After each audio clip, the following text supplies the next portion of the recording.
In this video series, I'm going to show you how to use ScrapPage to do some things that are particularly useful for scrapping. This is the opening page that you see, or the opening screen that you see when ScrapPage opens. All ScrapPage projects begin with a new project, and they can be either a color background, a picture project, or a quick page if you happen to have made one or have one from another source. Now, for this, I'm going to start with a color background. Now, you see that it gives you an option of picking an array of different sizes for your background. Square would be the nominal size that you would probably use for scrapbooking, but there are others like an 8x10 for a picture for standard printing, a 5x7, a 4x6, or an 8x11, which you'd set up in landscape if you wanted to use with Snapfish for a picture book. But for right now, and I'll show you why in just a minute, I'm going to start with a 4x6, and this is going to be 4 inches by 6 inches, and it says it sets at 300 dpi. So this will be in landscape mode, and I'm just going to go with a white background. Now, when you have your project started, you move to the Add Elements thing, and the elements that we can add are pictures, text boxes, color panels, photo grids, photo frames, and image masks. Right now, I'm going to concentrate just on the pictures just to get us going here. Now, these are some elements that I got from Karen, and these are out of her one of her sport kits. So what I'm going to do is I'm going to select a few of these and bring them in to show you how things work in ScrapPage. So let's take this one, and this one, and this one, this one. Oh, no, I don't want that one yet. I'll take this one, and the ribbon. How's that? And we'll bring them in. Okay, so ScrapPage loads them. So there they are. Now we move them around to see what we have, just to see where we want to center things and set things. Okay, so for now, let's start with just this, and we're going to set this over here on the side. And I want to, I'll just leave its rotation, something like that. It doesn't matter. Oh, by the way, you grow things with these grow handles. You grab one of these grow handles, and you rotate it around by grabbing these rotation handles and just mouse down and hold and move. Okay? So if we set that about like that, let's say, and we go and get the ribbon, and let's blow the ribbon up a good bit. Something about like that. And just so I don't keep moving it inadvertently, what I'm going to do is I'm going to lock it in place. Up here you see these two icons.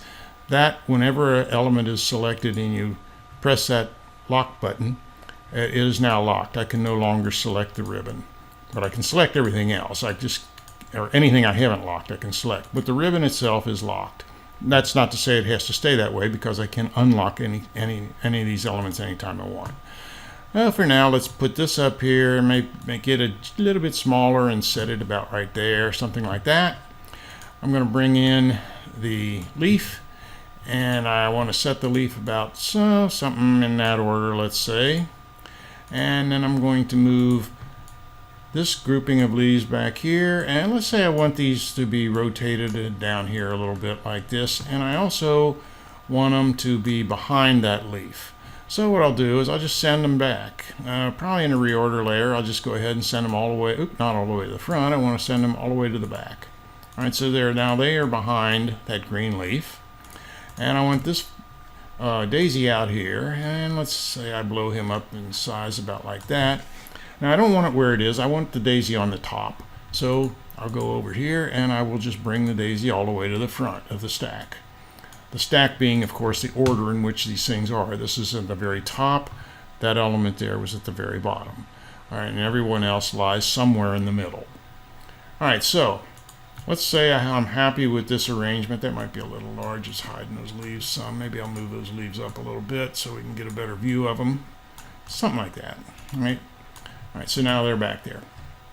Now, and at this point, we can do a lot of things. I mean, we could add more pictures if we wanted. Let's just bring in another copy of this daisy, and we'll set it down in size and maybe put it right about like that. Okay, so there we got a nice little cluster here that we can do things with if we want to. Now, in order to add definition to your layout, almost always you want to use shadows when you're building clusters. So keep in mind that this element here was on the bottom of the stack. This element here was on the top. Things that are closest to the paper or to the bottom of the page would look sort of have more of a strong outline. So you might give that one an outline something like that. It's down there near, close by to the paper. This one here is a little further away. It's next up in the stack, so we might give it something maybe in this order here. Okay, it's not quite as a defined shadow as the lowest one, but still there. Maybe we'll give this one here kind of the same thing. We'll just tell it I want to, hey, I'm just going to match that to the style of the previous. Okay, so it's going to get the same shadow as I put on that one. This one here is lower. We'll go ahead and give it a little more defined shadow than the others. Actually, the ribbon, which I do have to unlock now. Remember, I cannot select the ribbon unless I unlock it. So I'll unlock it and select it. Now it's going to be all over the place in terms of its height above the paper. So I'm going to give it a very well blurred image or shadow. I'll bring it up to about here and something like this. Okay, so there. Now the ribbon's kind of got a large blur to it all the way around. All right, this one, even though it's high in the stack, it is lying over other elements, so it probably should be a little bit sharper than like if it were lying on or like if it were way above the page, because it's going to map itself down onto underlying elements that are pretty close to it. So we'll do something like that. And this one, he's way on the top of the stack, so again I'm going to go and give this one a pretty dispersed shadow, kind of very blurred shadow, something in that order. Okay, so there. Now we got a layout of a cluster. Now, what do we do with this cluster? Well, one of the things that ScrapPage allows you to do is to change the background to just about anything you want. And what I want here is no background whatsoever. So I'm just going to back this little slider, by the way, adjusts the opacity. This one over here is the color.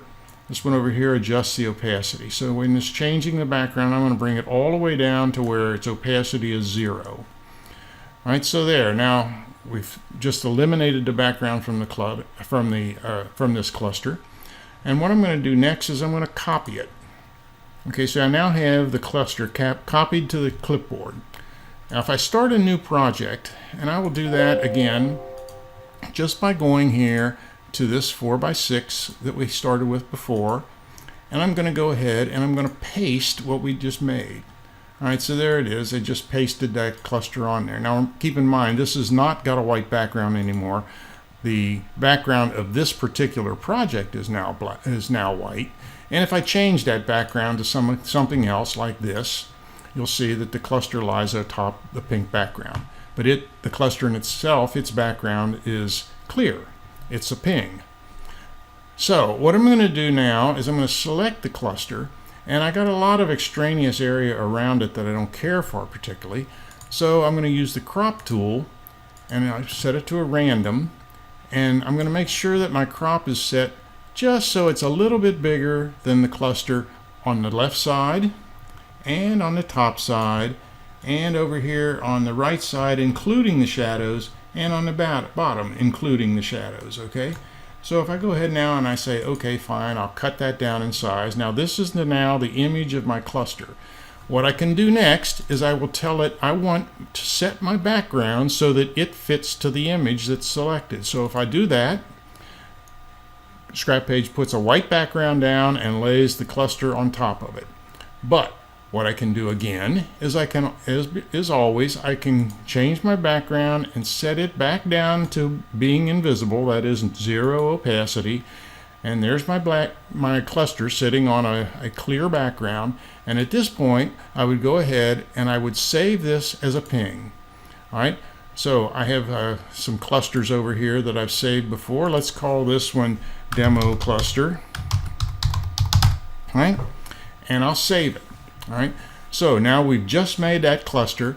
And if I start a new project, say I started a new project with well, let's start it with a square since this is for scrapping, and let's pick that as a background for no other reason than I could. I'll go in here now and say I want to add a picture, and I'll go down to where I put that cluster, which is in a folder I have down here for my scrapbook or my ScrapPage files, and under clusters there's my demo cluster that I just made. And if we bring that in, you can see now that I can lay that cluster anywhere I want on this page. I can size it to suit. I can rotate it around. I can do anything I want. Okay, so that's the way you make, or that's the way objects are manipulated in ScrapPage. You can see it's pretty straightforward and happens pretty fast.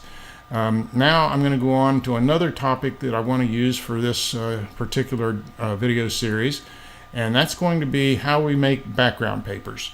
Until the next time, this is Dave. Goodbye.